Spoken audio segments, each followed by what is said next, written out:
ভাই আপনি কি জানেন এখন ঢাকা রাস্তায় কোনো ট্রাফিক সার্জেন্টের বাঁশির দরকার নেই। আপনি লাল সিগন্যাল একটু পা দিলেই হেলমেট ছাড়া বাইক চালালেন, উল্টো পথে ঘুরলেন, আর অমনি লুকে থাকা এআই চোখ আপনার নাম্বার প্লেট ধরে ফেললো। কয়েকদিন পর আপনার মোবাইলে SMS ঢুকবে, আপনার বিরুদ্ধে মামলা রুজু হয়েছে। এটা কোনো সিনেমার গল্প না, এটা 2026-এর ঢাকার বাস্তবতা। আজকের ভিডিওতে জানবেন এই এআই ক্যামেরার পুরো রহস্য, কারা এটা চালু করলো, কোথায় কোথায় লাগানো হয়েছে, আর সবচেয়ে গুরুত্বপূর্ণ এই চোখ থেকে বাঁচার উপায় কি। শেষ পর্যন্ত দেখুন, না হলে পরে আফসোস করবেন। এই এআই ক্যামেরার আইডিয়া কে বের করলো? ভাইয়েরা, এই সিস্টেমটা একদিনে হয়নি। Dhaka metropolitan police, DMP traffic বিভাগ এই পুরো প্রজেক্টর মূল কারিগর। 2026 সালের এপ্রিলের শেষে আইজিপি মোহাম্মদ আলী হোসেন ফকির নিজে AI base road transport and violation detection system app উদ্বোধন করেন। ডিএমপি অ্যাক্টিং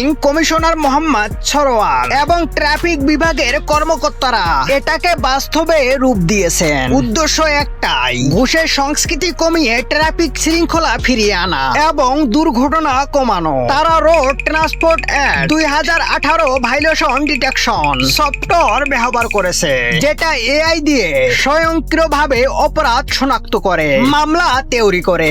ঢাকায় এখন কোথায় কোথায় আছে এই এআই চোখ? 7 মে 2026 থেকে এই সিস্টেম পুরোদমে চালু হয়েছে। এখন পর্যন্ত 25টি গুরুত্বপূর্ণ মোড়ে এই আধুনিক ক্যামেরা লাগানো হয়েছে। সবচেয়ে বেশি নজরদারিতে আছে শাহবাগ হোটেল, ইন্টারকন্টিনেন্টাল মোড়, বাংলা মোটর, কারণ বাজার, বিজয় সরণি, জাহাঙ্গীর গেট, হারাম গেট, এছাড়া আরো অনেক ব্যস্ত মোড়ে ধীরে ধীরে ছড়িয়ে পড়েছে।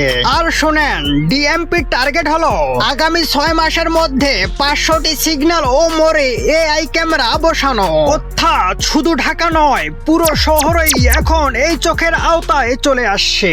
ক্যামেরা আসলে কি কি ধরেছে? এই এআই ক্যামেরা শুধু সিগন্যাল দেখে না, এটা অনেক বেশি স্মার্ট। লাল সিগন্যাল ভাঙ্গা, স্টপ লাইন অতিক্রম, হেলমেট না পরা, মোবাইলে কথা বলতে বলতে চালানো, উল্টো পথে চালানো, অবৈধ পার্কিং, লেফট লেন ব্লক করা, যাত্রী ওঠানো নামানো নিয়ম ভাঙ্গা। ক্যামেরায় ভিডিও ধারণ করে এআই নাম্বার প্লেট শনাক্ত করে, বিআরটিএ ডাটাবেস থেকে মালিকের তথ্য বের করে, তারপর অটোমেটিক মামলা তৈরি হয়। এমনি কি ওয়ারেন্ট পর্যন্ত হতে পারে। আপনি কি জানেন, চোখ সরানোর মতো তথ্য চালু হওয়ার প্রথম কয়েকদিনে 200 থেকে 300টির বেশি ভায়োলেশন রেকর্ড হয়েছে। ভাবুন তো, মাত্র কয়েকদিনে আরো মামলা হয়ে গেল। SMS প্লাস রেজিস্টার্ড, ডাকযোগে নোটিশ চলে যায়, ফাইন না দিলে পরে ম্যাজিস্ট্রেট কোর্টে হাজিরা। তাহলে বাঁচার উপায় কি?